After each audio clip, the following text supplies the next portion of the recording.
Hello, everybody. Welcome to The Climb, brought to you by the Digital Mastermind. Climb is about journeys. This is a podcast where we talk to digital agencies, marketers, technologists. So if you want tips, tricks, tools, mentorship, if you want to join a group of other agency owners, we have constant communication via Slack for all your questions and concerns, a bi-weekly call to stay on top of the latest and greatest, and one of the best damn meetings I go to every year. Granted, this year we had a little enemy jump in the way called COVID. But if you want to grow your agency, contact me. Visit us at digitalmastermind.com or shoot me an email, john@digitalmastermind.com. That's Jon. So before we get into everything, I'd like to welcome my co-host, David McGraw. David, why don't you come out here? And I'd like to give a quick message. So this is live, so we welcome all interaction. So feel free to chime in at any time with questions, comments, whatever you feel would add value to the conversation. All right. So today is something that is near and dear to any agency owner that wants to grow, or anybody that's scratching their head saying like, all right, how did I get into this situation, or what's going on? And today we're going to talk about how to build a reporting structure to manage and scale your agency. So, Dave, when you first started, how many hats did you wear? I mean, to start, I wore them all. You got to wear them all when you start out. And then you keep growing until you can keep passing hats.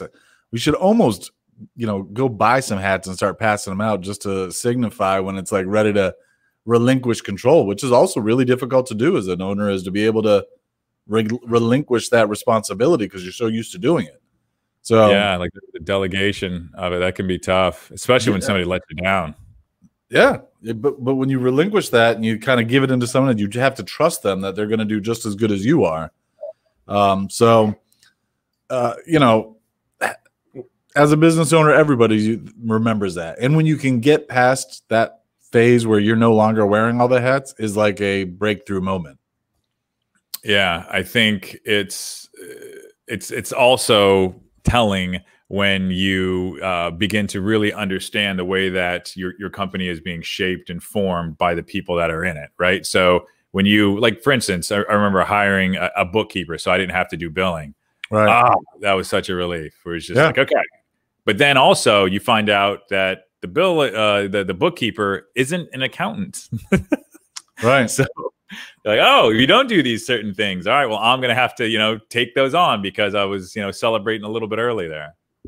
So I've always enjoyed that aspect. I mean, I want to be close to the numbers. I want to know exactly what we're doing. And I guess the number one surprising thing for me as growing through this business and expanding my network and talking to other entrepreneurs and CEOs is just how few other leaders out there care about their numbers or are close to the numbers. They don't want – accounting is like a scary thing.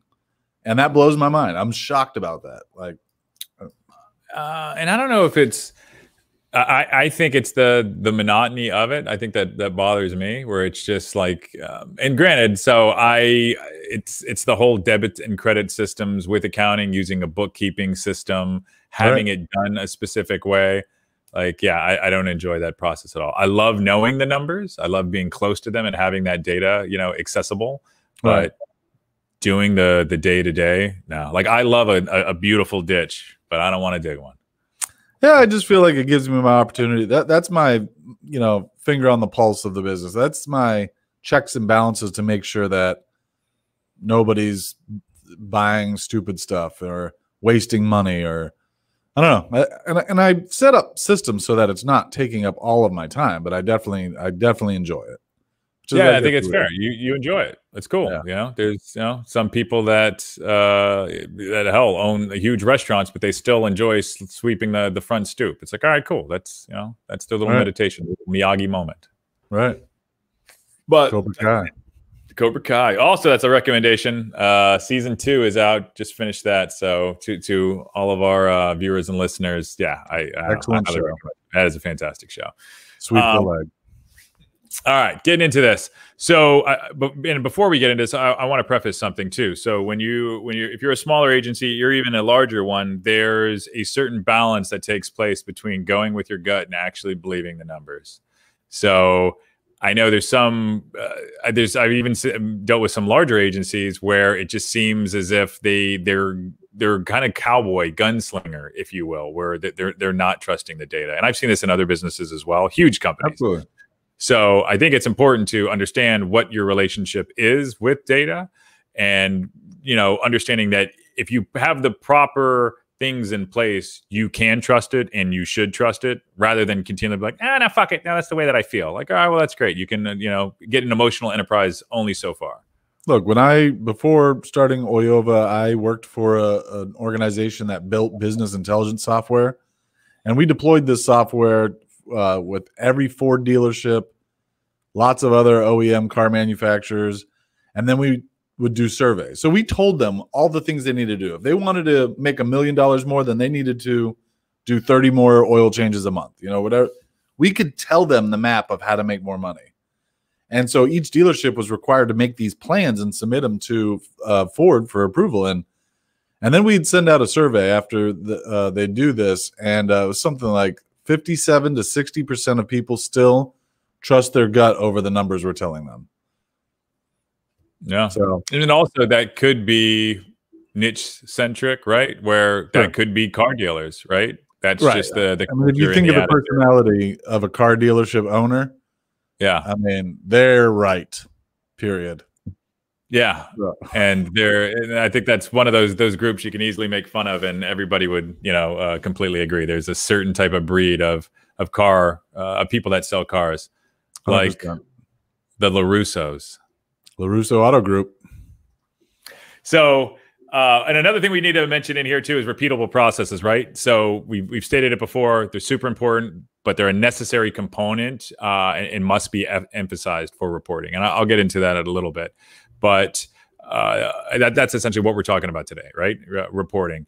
And the number one reason, just to be super fundamental, is why it's necessary: visibility. You can see things in reporting that you wouldn't be able to see otherwise. And I know that sounds basic, but why is this necessary? And you get those types of questions from your staff, it's because it's visibility. The person that's above you needs to be able to see in a very macro way of what's going on, right?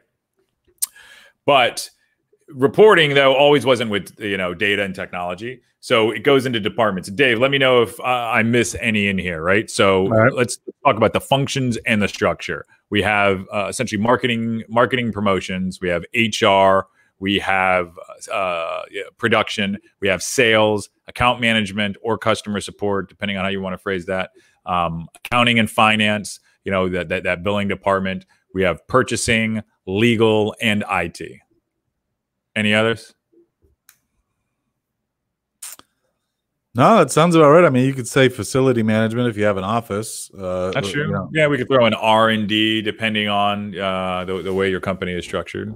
Right. I mean, I sort of wear the hat of that. I mean, anytime there's a hurricane approaching, like when COVID happened, you know, we had to just on the fly make policies that, you know, the office is closed or, you know, all that stuff. So, I mean, I don't think you need a department for it, but somebody needs to own that and take control of it, especially if you have offices. That's a good point too, and it's worth mentioning. So whether you're an agency of 2 or 200, these are all functions that are occurring, whether you acknowledge them or not. So these are all things that in a well-oiled machine that's continually scaling for growth, all of these are happening to some extent. Even legal, right? You're probably not going to have, counsel. Lawyers. Yeah.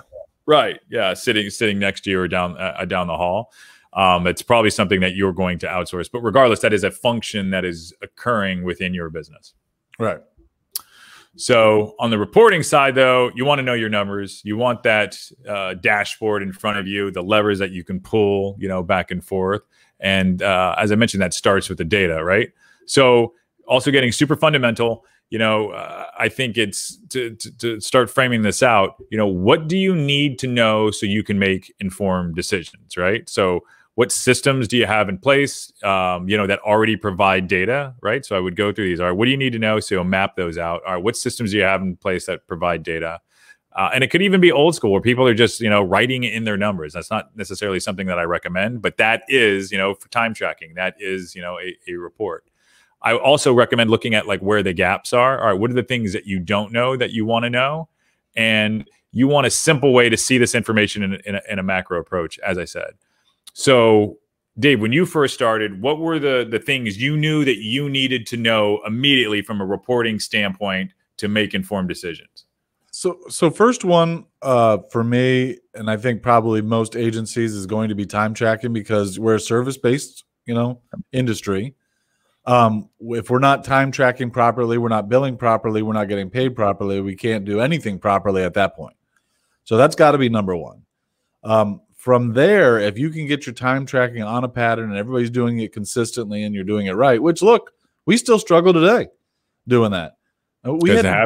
We had to build processes in place to email people to remind them that their time isn't in. And then we're talking about, multiple year employees still forget to put their time in. So that's number one. The next thing has got to be cash flow, right? Because without cash flow, you don't know where are you going to be around next month. So knowing your cash flow, and then the next number that I would say is really important is then invoicing. Because if you know you got your cash flow good and you're looking at invoicing for the current month and it's solid or it's above average, then you know that the cash flow next month is actually going to be pretty solid as well. Invoicing is a leading indicator to cash flow. And, once you've got those three things in a service-based agency, then I think you have a solid grasp on, are you growing or are you stagnant, or are you pulling back? And then you make your appropriate decisions based on that momentum. Yep. No, I think that's all pretty sage. And I also want to comment, and you have a great tan right now, and I'm pale as fuck. Jesus, that's a recurring theme. You got a new camera too. New camera. You'll have a new camera coming in soon. So yeah, I mean, after the last contrast here, and I'm like, damn. Yeah, man, it's like you got like a sunny or a tan bed in the office or something that I'm not aware of. I mean, after the last podcast with Brent, his quality of camera was so amazing. I instantly went to a pawn shop, talking about shopping local, keeping the money in the community. Yeah, and I thought I could easily buy this from Amazon, but I was like, let me see because you always see digital cameras at pawn shops because everyone thinks they're going to become a photographer, buys $1,000 worth of equipment, and then 2 months goes, shit, and then sells it at the pawn shop. So found a great Canon, and also boom, loves cameras as well. I might as well add. Oh, there's that too. So yeah, we're just upping our game one show at a time. Up in a game. Next is Boca. But no, everything you said was dead on. I completely agree. So it's understanding, right? So what you want to report, right? So time, definitely, and then your accounting figures, right? So let's just start with those two as basic. And then I recommend next stage is like building your reports. So if you have time tracking, most of the project management systems out there have something now. There's some other one-off free products, or you could literally just use the old method of like, all right, hey, I'm just going to write down however long I think this took, which I don't recommend. So, all right. So starting with something from a reporting standpoint, and then depending on what you just touched on forecasting a little bit, and just one little note there is like, that's the ultimate goal. I think when you're trying to project, that's so tough to do. And just wanted to throw that out there. Yeah, and I mean, when it comes to, there's also tools that offer the forecasting. So, for instance, if you have like QuickBooks Online, they have all these things that provide these forecast models. But that's like it tries to work with a perfect scenario, right? So, if you have shark teeth like graph, and I'm kind of a tangent here, but fuck it, let's go for it. You have like a shark teeth like graph of like, all right, here's our cash flow. It's going up and down. It's going to then report that that in the future. It's like, okay, that's great. Forecast doesn't take into effect of COVID. They don't. I mean, it doesn't. It's the same argument we get into about making a year plan. What's your 2021 plan? Throw that shit out the window. You don't have no clue. I would love to see something like, I know there's the forecast software by Harvest. We tried to use that. It didn't work out, in our favor based on, and that's more forecasting capacity. I think it's very difficult to forecast, sales and growth. It's just, there's a lot of inputs. There's goals that we can hit. All right, we're going to do everything there. And if you do everything, do you then have to forecast because that's what you're supposed to do? Right. So it's an interesting guessing game. That's the holy grail. It's really tough to actually do it well and consistently and repeatable. Agreed. So people have to maintain data. Yeah, and I mean that's a whole other subject too, maintaining data, because that's data hygiene, right? So you get a bunch of negative inputs or inputs that are just, poor data, then you're going to have, poor reporting.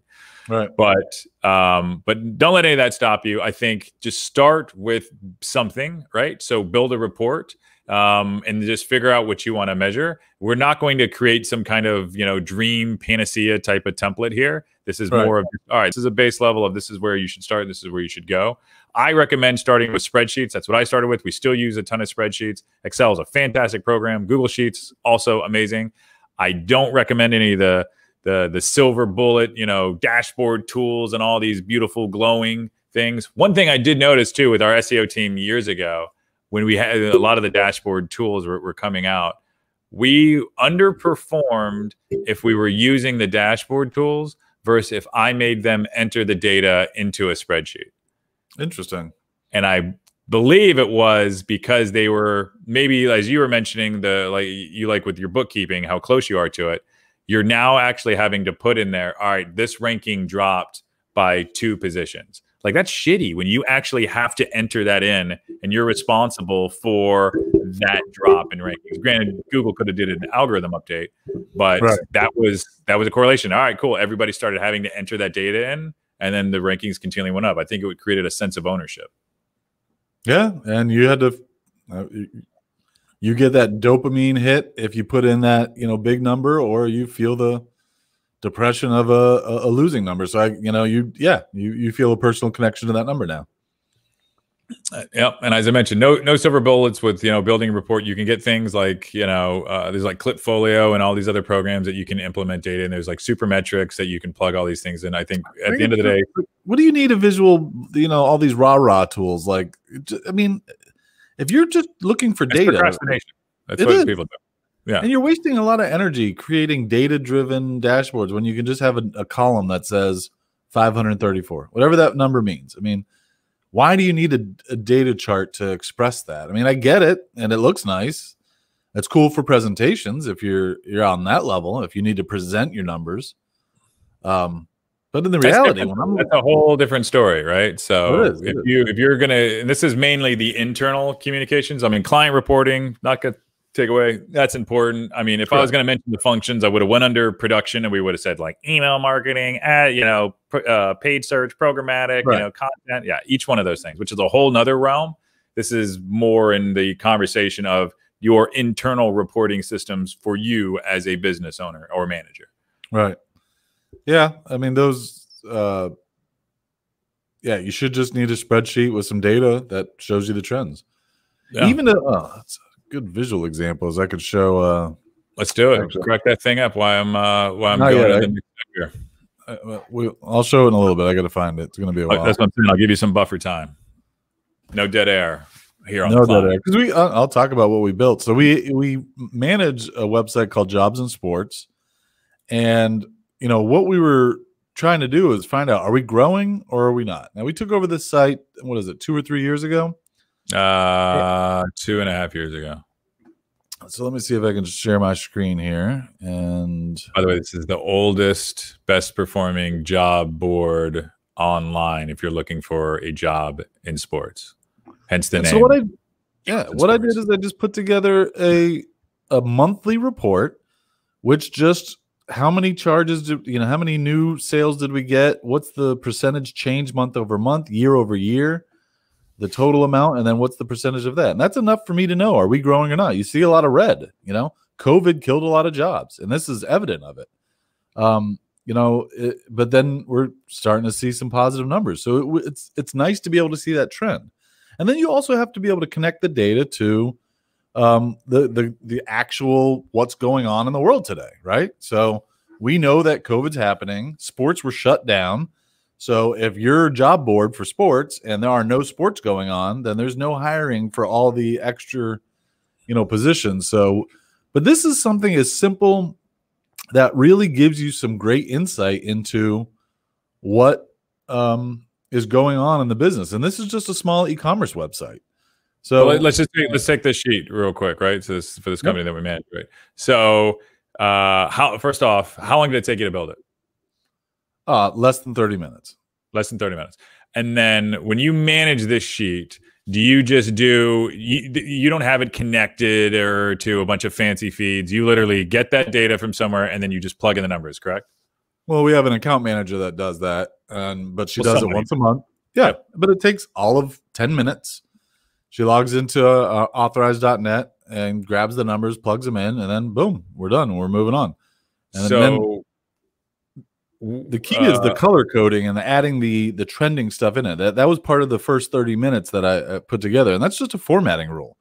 And people that aren't good at Excel, I mean, I highly recommend learning formatting rules because that'll give you the opportunity to show trend information by basically shading it green or red. I mean, it's a next step with Excel, but I mean, it's something pretty simple that everyone should be able to figure out. Yeah, it's under conditional formatting. Yep. 100%. Okay. So, all right. And then how often, and I actually know some of these answers, I just want our audience to know, just because this is some of the basic things that we're talking about, right? So how often do you check this spreadsheet? Well, typically once a month. And we'll sometimes update it mid-month when I feel like we're gaining a lot of accounts or there's a lot of movement going on. We're in the process of actually releasing a lot of new features for this platform. So things are a little bit more dynamic. And because sports has come back, we've seen a lot more activity of employers and everything. So we're checking it a little bit more. But yeah, it's very interesting. And I look forward to getting that update. And I love, Beth will sometimes update it mid-month. And when I see that, we're like, yeah. And when we're there, when we're 65% through or over the goal, I'm like, that's exciting. And I hope we finish the month strong. So there's a lot to love about that, but it's simple. This is maximum 20 minutes a month, and it gives me complete insight of how this business is going to the point where I don't even need to look in the bank account anymore because I just look at this. And I know that we've grown or if it's a real deep red, like we saw in May, then it's like, oh shit, are we going to have enough, funds to keep the advertising going and the Facebook ads? And then again, that's data driving decisions.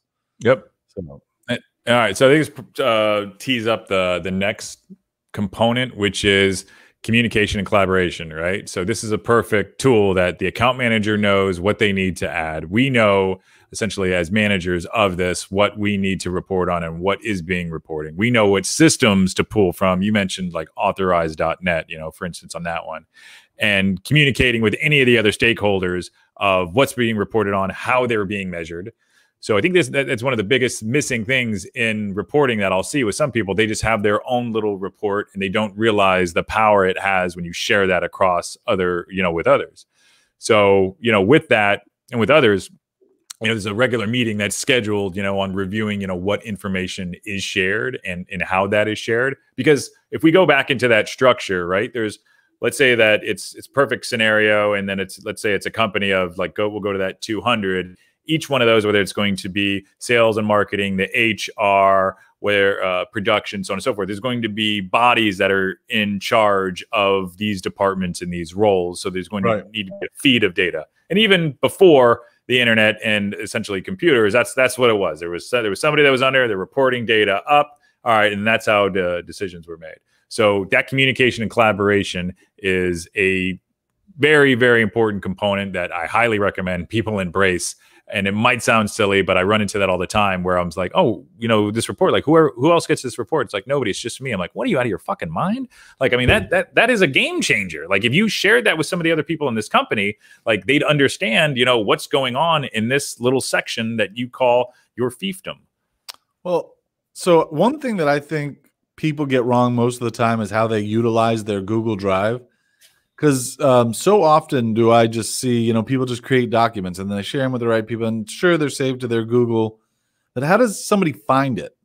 Let's say 3 months later. You have to create organization within your cloud drive so that other people can find what they need without asking you. And if everything's just saved to everybody's individual drive and relying on people to share, like we have one folder called project documents, and every client goes under that. And anything produced for one of those clients gets saved in their folder. So now if you need to find information about one of the clients, you know exactly where to go.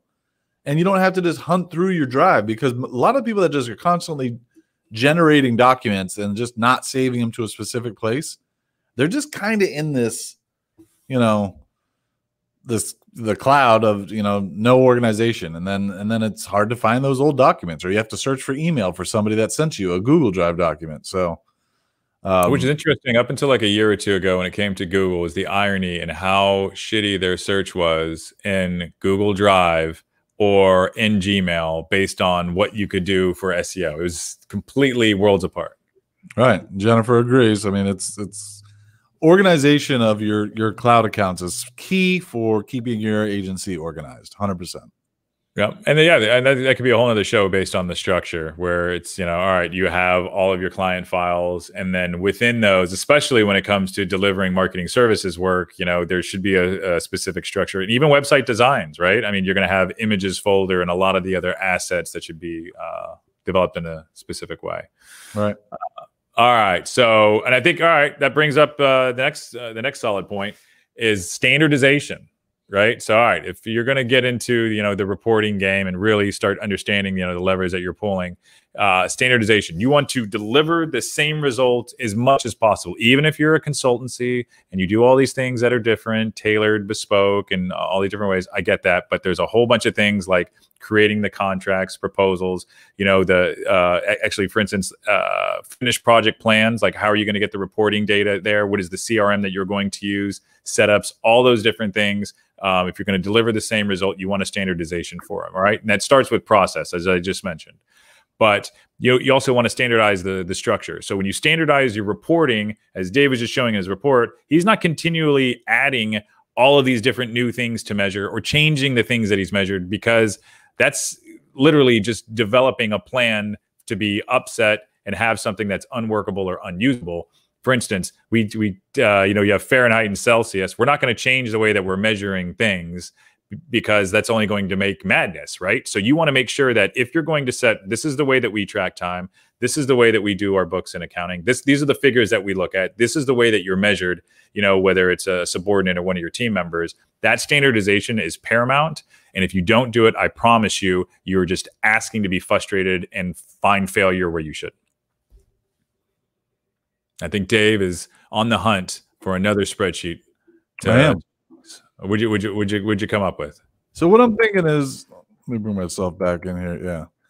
Yeah. So just to play off the jobs in sports and keep going with that, and we were talking about data visualization.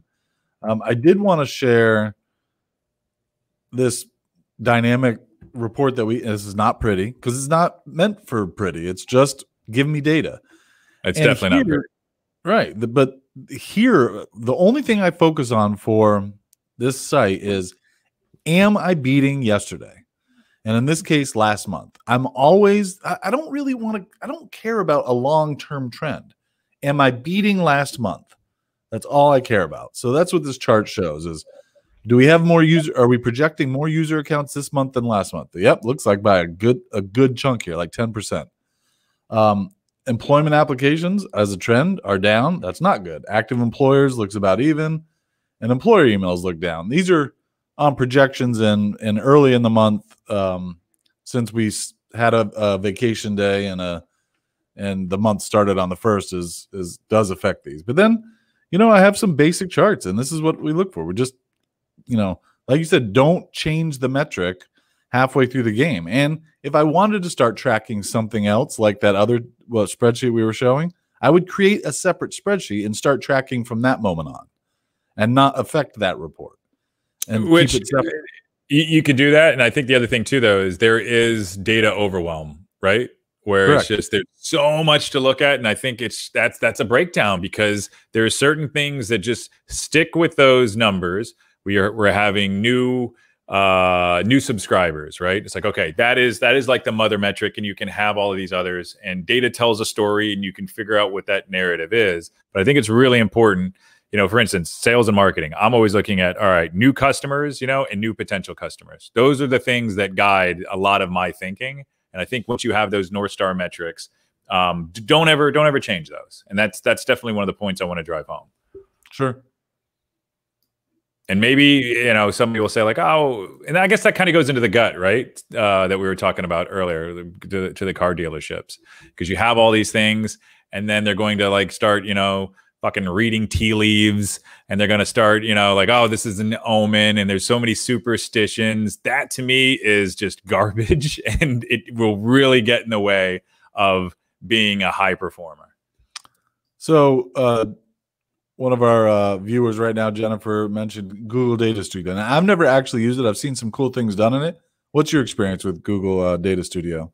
So we ran into, so we were using it on some things, and it was one of those where I have many failure stories where I didn't read all the instructions, and then we got up to a point and it didn't do it wouldn't integrate with something that I was like, well, that's just a non-starter. It's fabulous. I think it's fantastic, especially when it comes to like Google products and a lot of the things, but I know there's some integrations that we weren't able to integrate. We ended up getting away from it, and then we used DataBox in its place. But I'd love to have further conversations on it. Yeah, I never went to Google Data Studio because as a developer, I can just throw stuff in a database and output it into a chart however I want it real quick. I mean, so I understand how Google Data Studio is a great tool for non-developers, and I'm sure with my development skills, I could do some awesome shit in Google Data Studio, but I don't need it. So again, I'm just trying to get at the data and get the answer. So that's my take. Anything in Excel can be integrated. Yeah.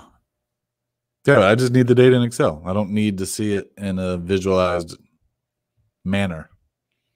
Right. And yeah, and I think, if you can get it in Excel, you can put it in a ton of others. But it's also, that's where we're getting into all the other kind of dashboard tools and some of those others for the reporting. Right. But again, if I was building a report for a customer, all for it. All for it. But the scope of this discussion is internal North Stars, as you just said. So for that, I don't need that. I just need the raw number. You know, I think that would be also another good show. Like, all right, so client reporting, you know, essentially all the tools and things to set up client reporting. Make a note of that. I mean, even like contracts, like we just reviewed Panda Docs and a couple other products. So I mean, there's all client-facing stuff we could do a whole show. I'll be straight up. We thumbed down Panda Docs and we went with HelloSign, because with HelloSign you get 5 licenses for $50, which I thought was fantastic. And as far as like all the templating, it seems like it has a lot of the same stuff. So I'm giving an unsolicited recommendation for HelloSign. Panda Docs, just it seemed it was entirely overpriced. I didn't see the value in it. All right. Yeah, let's do that. That's a whole show right there. We can just talk about client facing, how we do business with clients. Talk about how we do invoicing, how we do proposals, how we do project management, you know, all the tools of that. I also find it interesting is the way that we went about, so like kind of our procurement process when we were looking at Panda Docs, because we know it's going to affect a lot of people, and the way that we demoed the software, we looked at it.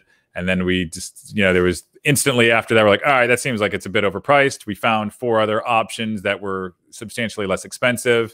And then we decided to choose one that was also weird about HelloSign was how in this office in St. Petersburg, they were charging 10% more than they were in the Jacksonville office. And I believe is the way they framed it with their essentially the geographies, you know, with Google Ads. Yeah. Well, that was the first time I've ever encountered geo-based pricing. Yeah, smart. I found that extremely interesting. My gut says it's illegal, but it's not. I read about it, and I can't believe that you can charge different prices simply based on the area you live in. That's discriminatory pricing. So we use Jacksonville's address. All right. So after you get all this framework set up, this is essentially the last step. And this is kind of some of the other things that you can do with it.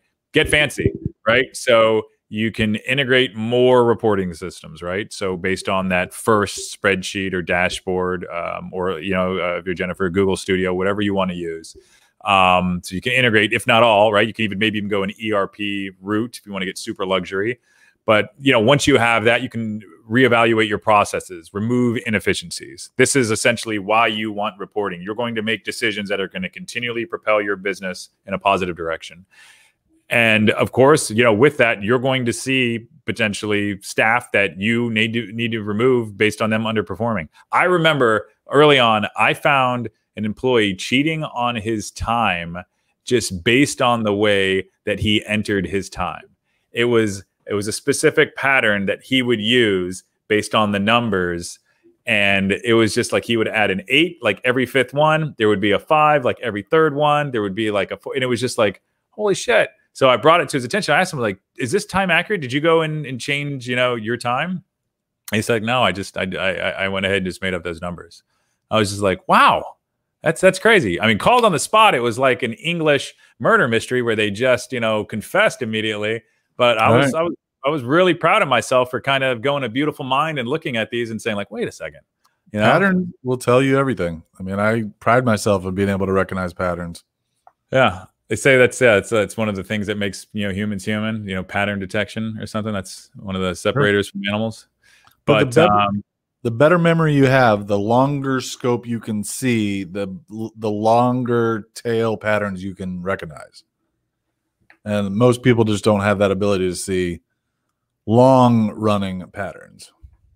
Like, give me an example of one.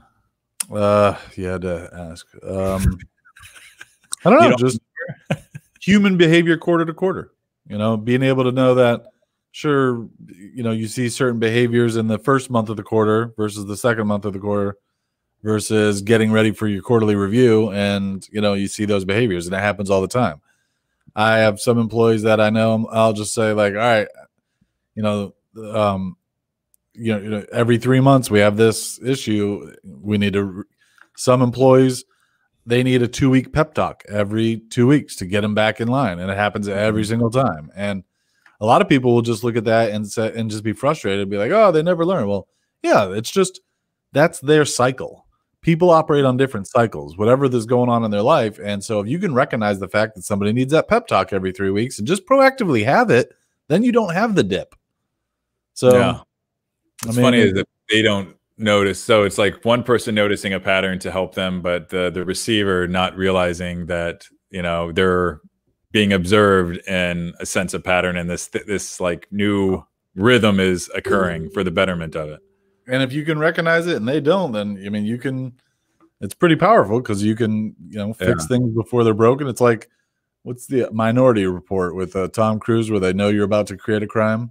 The cogs or whatever. Yeah.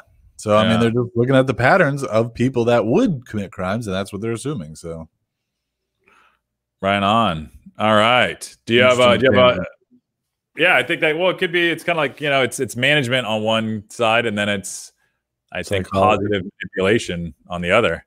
Right. Just, but before we get into some of this stuff, you gotta buy the numbers today?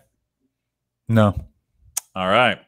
So let's go ahead and sum this bad boy up. So number one, start with your data. What do you need to know, right? Super, super basic, super fundamental. Number two, build your reports. Just start with something. Don't be afraid of it. Number three, understand the communication, the collaboration components necessary to make sure everybody that should be in the loop is in the loop, and who else can help with the reporting side of things. And then get into the standardization, right? So don't go all over the place. Stick with your metrics so you can build on them. And then number five, get fancy and put your numbers to work, in your agency. And you should see a ton of potential just based on, hell, just even time reports. It's almost magical what you can see with the way that people spend their times, the way that they, take their lunches. If you really wanted to dig in from a performance standpoint, I mean, it's essentially endless. Yeah. And I would add to that and just say, brag about it, like make it part of your culture to talk about successes of the numbers and distill it into a consumable, just talk percentages or make it easy to grasp, but like get it out there in your organization and talk about the successes of the numbers. When we see that our projection is we're going to beat last year, we're going to celebrate that. And we celebrate those numbers and we talk about our growth and then also make sure your team's aware of the consequences. We have a quarterly raise program, and it's not in effect unless the company was profitable that quarter. So it gives everyone buy-in to get profitable, and they know about it, and we got to talk about that. So, and the drivers of your business, so time, right? So we realized there was a pattern with people not putting in their time, and it's not them doing all-out insubordination. It's not them trying to be malicious in any way, and you just give more to our clients, which granted, that seems really nice, but then again, on the flip side of that, they're stealing from the company. It's habits and processes based on, you know, the rhythms of life. So we literally have a reminder email that goes out, as Dave mentioned, I think it's 6:30. 6 or 7, yeah, 6 or 7 goes out. It's like, all right, hey, if you didn't put your time in, you know, put your time in. And those are the things that we know based on data, that you're just continually building this empire of tools to drive your business forward. Yeah, it's crazy the layer of things that we buy to make business happen. I mean, just that's internal. And now we'll talk about external tools. I mean, all the online services that we pay for just to keep this business going. Yeah. Insane. And some of them make things really interesting, really efficient, right? Like Calendly, right? You just send somebody over your link. You have multiple days blocked off. It's just, man, like, how can we make things as easy as possible so we're just these lazy blobs with just little fingers sticking out to press things?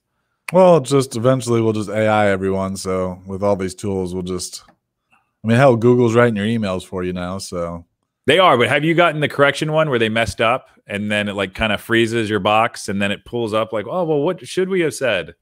No. Yeah. Yeah. They got this like little suggestion box. It's like, I don't even know if I want to participate in this. You know? Yeah.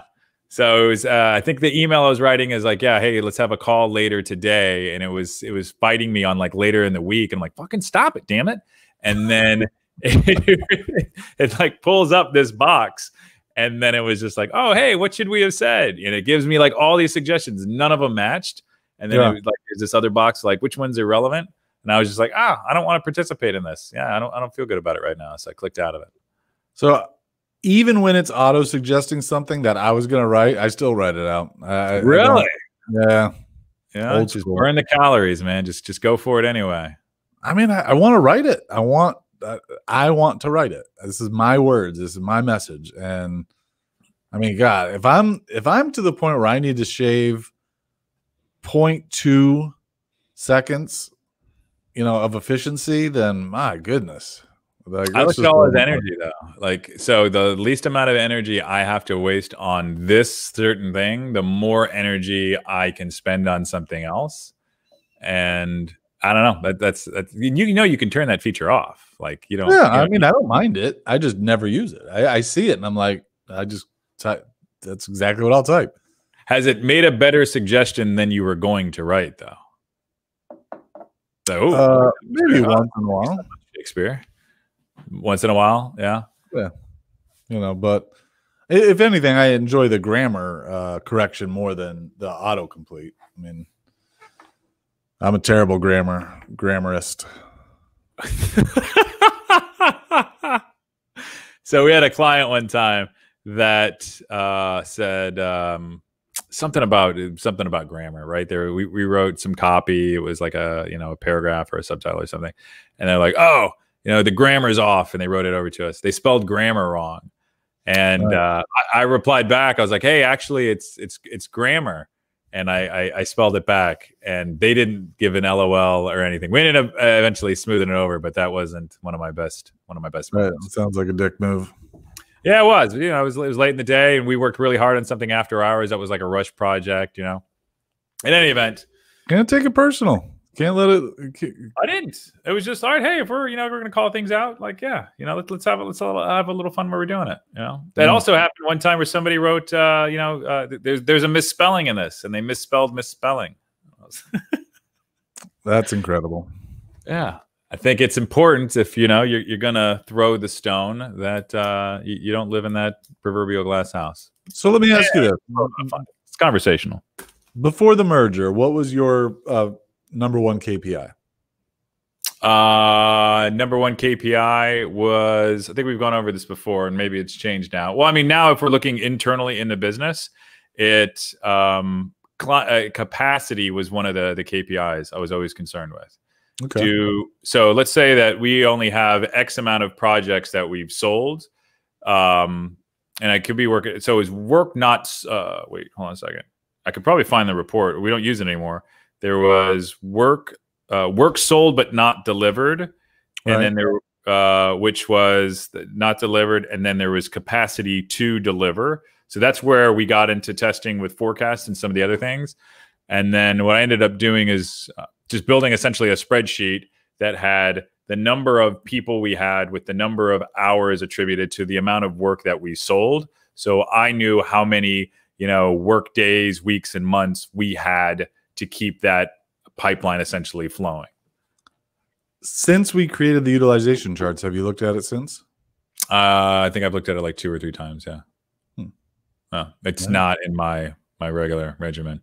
And it really shouldn't be, but I mean, if you did run into a big project, I would think you would run to the utilization chart and say, can we take this on? Where are we at? Or how can I set expectations for the client? But I mean, just making the point that, I mean, all the reports in the world mean nothing if you're not making sure you utilize them. And so going back, but also that's the human component, right? So I would never, with our team, to be a real team player, tell a client an expectation without having somebody else that's going to have to own that date, tell me that date.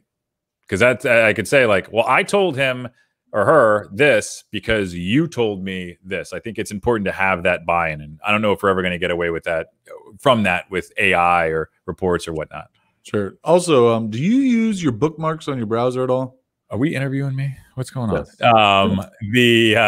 Do I use my bookmarks all the time? I got a whole list of bookmarks. I'm just surprised when I encounter somebody that doesn't use them. I mean, it's so convenient, and the projects documents folder you mentioned is in my book. Like I have, for instance, in there I have one of our key clients. And then it goes reports. It goes sales, DMG. I have a writing folder. Right. My block. Yeah.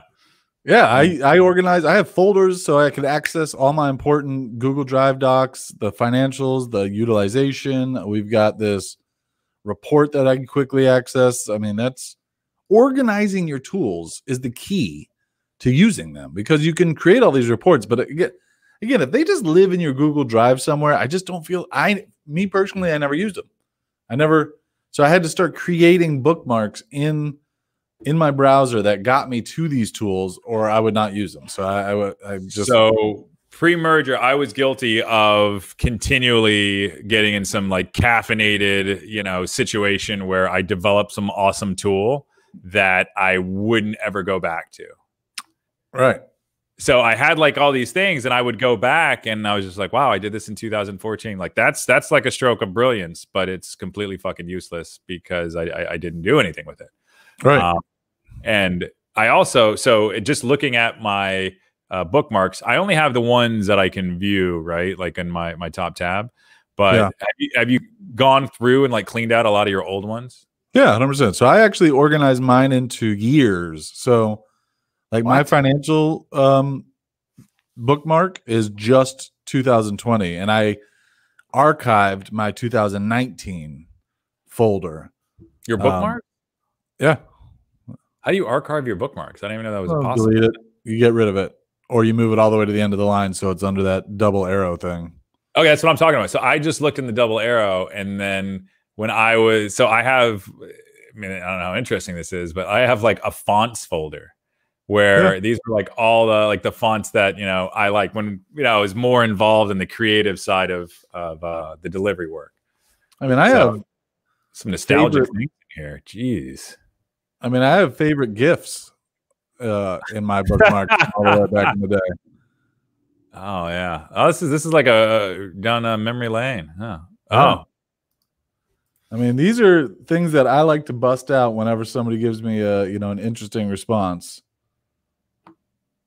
What was that thing? Some of us like the smell. Is that what he said? Some of us like it small. That's understandable. But I like it big. What instance would you use that in? I don't know. It's got to be a unique instance. So I mean, I don't even have these labeled. So like this, when this came out, I was like, oh, I'm using that. Yeah. So I don't know. My bookmarks are super key. And that's why when I switched from Google to Firefox, thank God you can import your bookmarks, because also, do you pin tabs? Pin tabs. I don't know what that means. Let me blow your mind. So go up to like, so for my Gmail and the tabs that I always have open, just right click it and click pin, and it turns it into a nice little tiny tab on the left hand side of your browser. So you're not occupying a bunch of tab space with these tabs. And then every time you open up your browser, they instantly open up. Interesting. So I try to Zen up and I'll try to get as many tabs closed. So would this help with that process? Yes, because that's exactly what it solves, is because you're wasting all this space on full tabs when you know it's your mail. You don't need the title. So and you use Chrome on a Mac, so I don't even know if you have this feature. Yeah, but see, so I have on mine, I have the 1, 2, 3, 4, the 5 most used, what do you call it? Tabs that I open. Those are my 5 first bookmarks, and I go boop, boop, boop, boop, boop. Right. So I guess let me show the screen again. I don't know if I want to show my email, but real quick. So you can see at the top left, my email takes up the tiniest amount of tab. And then if I were to I could right click this and go to pin tab, and then now I can access that report. Oh, they do have it in here. I see that feature. Yeah. So I put my mail, my Pandora, my personal mail, and Pipedrive are my first 4 pin tabs. Interesting. Yeah. Now I close them all for the podcasting because it eats up that memory, but yeah, pin tabs are key because it gives you your screen space back so that you can have some reporting. So Pipedrive is one of my pin tabs, and that's so I can jump in it real quickly and see what are our numbers at, what are our sales at, what's our activities at. So I use it all the time. It's going to be open all the time, so I pin it so I don't take up a bunch of space. And it will use less power if it's pinned? No, it's just preloads when you open up your browser. Interesting. So you don't have to open it. Yeah, I don't know, because that stuff becomes noise to me. I don't know if I'm going to embrace that feature. I like knowing it, but I don't know if I'm going to use that one. Because I just try to close as much crap as I have. You've seen some of our team members' desktops where they have 15 browser windows open with 30 things. It's just like, do we just buy these people more powerful computers so they could just have more crap open that is potentially stealing away from their productivity? I mean, and maybe our audience can help us out with this, but that's what Murphy's Law. You're going to something with hard drives. No matter how big of a hard drive they make you, people will find a way to fill it up. Yep. So the same idea, it doesn't matter how much power you give them, they'll find a way to eat it up. And we have 32 gigabyte laptops in this organization. That's a boatload of RAM. So, yeah, people playing computer games on them. Not on my old trusty Mac here. Speaking of which, I'm probably have to get a new one pretty soon. But this bad boy has been trusted, I think, since 2013. I think, 2000, maybe 2013, 2014. Yeah, that's one thing I love about Macs, man. You don't have to get a new one. I will say that in 2021, probably initiative will be to start cycling out some hardware. So we're going to have to establish a budget with that. Again, back to our reports, we have a hardware budget built into our numbers that I can easily go click on and look at how much money we have to spend on hardware for the quarter. So to bring it back to the full circle of the story, I mean, that having your numbers like that and a formula in Excel that says, here is your budget for hardware for the quarter is key. But no, I think all of our laptops, or for the most of us, our laptops are getting around 4 or 5 years old. And we're gonna have to start cycling some. I think we just had Tony's laptop just shit the bed, so we got to figure out what's going on with that. I actually just filled up my primary hard drive, and then I was like, God damn it, I have this huge terabyte secondary drive, and I don't have anything installed on it. So now I got to start using that. Oh, one of those an external drive? No, it's these laptops have a SSD drive and then a regular hard drive, a disk drive that's a terabyte. So I should have been installing things like Dreamweaver and Photoshop and all those apps on the D drive, where I just went with the default and it installed it on the C drive. So Oh man, yeah, I don't know. These are the tools that we use every day. I think it's insane. But yeah, I want to say that this one's like 7 years old. I mean, it's still working. It's still running everything. I mean, Mac does all its little updates to try to Can you just buy more RAM for it? Take it to the App Store and have them install more RAM. It'll feel like a brand new computer. Yeah, we got to make an appointment. You got to deal with all that shit. Yeah, fuck it. It's terrible. Then you're out without your machine for a certain number of days. So you got to schedule it. Yeah, there's a whole pain in the ass factor that needs to take into account. So far, so good. Yeah, and I was able to hardwire this in against Tim Cook's better judgments. I had to do some toying around with my machine. So I got the Cat 5 running directly into this, but I was able to do it, and there was no Wi-Fi interruptions or no internet interruptions, I should say, rather, because it's no longer Wi-Fi. I will say the audio is smooth, but the image did not look good throughout the whole stream. What? Yeah. I think it was on your end. Oh, really? For me, it looks like yours is very pixely compared to mine. Oh, really? You're just talking about the paleness of these lights and what this is doing? Right. Yeah. No, but I will say that there was no audio glitch whatsoever, so that was good. But I mean, I don't have a Cat 45 plug on my laptop anymore. They just don't do that. So I just find it weird. Like, why does live streaming not work well over Wi-Fi? What's the difference? Why? What does live streaming not work over Wi-Fi? It's data. It's fluctuations in data because it's not. I don't think it's a constant stream. Look at that. The marketer telling the technologist how it's working.